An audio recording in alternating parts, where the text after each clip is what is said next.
Hello friends, இன்றைக்கு செம்ம சூப்பர்பாக ஒரே ஒரு நிமிஷத்தில் ப்ரௌனி பண்ணி ரெடி பண்ணியாச்சுங்க. இது வேறு லெவல் டேஸ்ட்டில் இருந்ததுங்க. ரியலி இதில் மெஷர்மெண்ட்டெல்லாம் நான் உங்களுக்கு ரொம்பவே சரியாக சொல்லி கொடுத்துருக்கேன். ரொம்ப ஈஸியாக இப்போ ஒரு நபருக்கு ப்ரௌனி சாப்பிடணும்னு தோணுச்சு அப்படின்னா டக்குன்னு ஒரு நிமிஷத்தில் நீங்கள் பண்ணிடலாம்.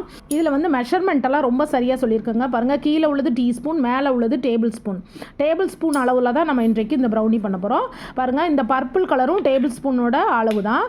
உங்களுக்கு அந்த மாவு தலை தட்டி காமிக்கிறதுக்கு இந்த டேபிள் ஸ்பூன், அதாவது இந்த ஸ்டீலில் உள்ளது கொஞ்சம் கிளியராக தெரியாதுங்கிறதுக்காக உங்களுக்கு பிளாஸ்டிக் யூஸ் பண்ணி காமிச்சிருக்கேன். பாருங்கள், தலை தட்டி 3 டேபிள் ஸ்பூன் மைதா மாவு எடுத்துக்கோங்க. அவ்வளோதான். அப்புறம் சுகர் பவுடரும் அதே மாதிரி தலை தட்டி, அதாவது ஃபுல்லாக வச்சுட்டு 2 டேபிள் ஸ்பூன். உங்களுக்கு நல்ல சுகர் ஜாஸ்தியாக சாப்பிடுவீங்கன்னா 3 டேபிள் ஸ்பூன் போட்டுக்கலாம். அப்புறம் 2 டேபிள் ஸ்பூன் கோகோ பவுடர். அப்புறம் பாருங்கள், குட்டி டீஸ்பூன், ரொம்ப சின்னோண்டு டீஸ்பூனுக்கு கொஞ்சோண்டு நான் பேக்கிங் பவுடர் போட்டுருக்கேன். கொஞ்சமாக 1 பிஞ்ச் சால்ட் போட்டுக்கோங்க. குட்டி, ரொம்பவே குட்டி, அதை நான் டிஃப்ரெண்ட் பண்ணி காமிச்சிருக்கேன். இப்போ இதை நல்லா மிக்ஸ் பண்ணி எடுத்துருங்க. அப்புறம் அதே டேபிள் ஸ்பூன் தான் பாருங்கள், மெஷர்மெண்ட்டு ஒரே இது தான் நான் யூஸ் பண்ணியிருக்கிறேன். அதுக்கு வந்து 3 டேபிள் ஸ்பூன் மில்க் ஆட் பண்ணிக்கோங்க. அப்புறம் வந்து உருகின பட்டர் 2 டேபிள் ஸ்பூன் போட்டுக்கோங்க. இந்த பட்டர் வந்து சூடாலாம் இருக்கக்கூடாது, நீங்கள் உருக்கிட்டு கொஞ்சம் ஆற வச்சுட்டு போட்டுக்கலாம். இதை இப்போ நல்லா மிக்ஸ் பண்ணி எடுத்துடலாம். மிக்ஸ் பண்ணிவிட்டு நம்ம இதில் வெண்ணிலா எசன்ஸு ஒரு 2 ட்ராப்ஸ் யூஸ் பண்ண போகிறோம். பாருங்கள், இது வந்து நான் குட்னஸ்லேருந்து வாங்கியிருக்கேன், ஆன்லைனில் வாங்கினாங்க. செம்ம சூப்பராக இருக்குது. இது வந்து ஒரிஜினல் பியூர் எக்ஸ்ட்ராக்ட்டு. இது ரொம்ப நல்லது.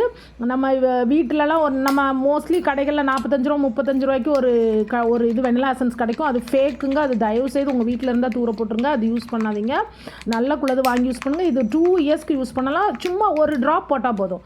இப்போ பாருங்கள், இதெல்லாம் போட்டுட்டு நல்லா, அதுக்கு ஏற்கனவே நான் வீடியோ போட்டிருக்கேன், நல்லா மிக்ஸ் பண்ணிடுங்க. இந்த மாதிரி ஃபுல்லாக மிக்ஸ் பண்ணி எடுத்துருங்க.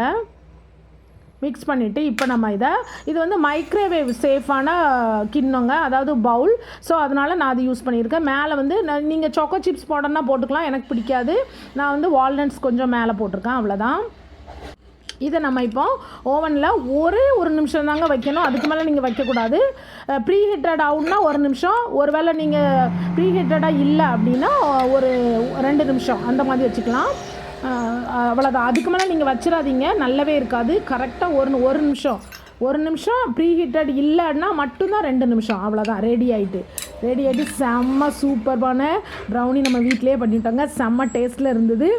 ரொம்ப ஈஸியாக, ரொம்ப குயிக்காக. இப்போ யாருக்காவது ஒருத்தங்களுக்கு நம்மளுக்கு இப்போது ப்ரௌனி சாப்பிடணும்னு ஆசையாக இருந்தால் டக்குன்னு இதை பண்ணி நம்ம சாப்பிடலாம். ஸோ வேறு லெவலில் இருந்தது. இதை கண்டிப்பாக ட்ரை பண்ணுங்கள். உங்களுக்கு பிடிச்சிருந்தா லைக் பண்ணுங்கள், ஷேர் பண்ணுங்கள், கமெண்ட் பண்ணுங்கள்.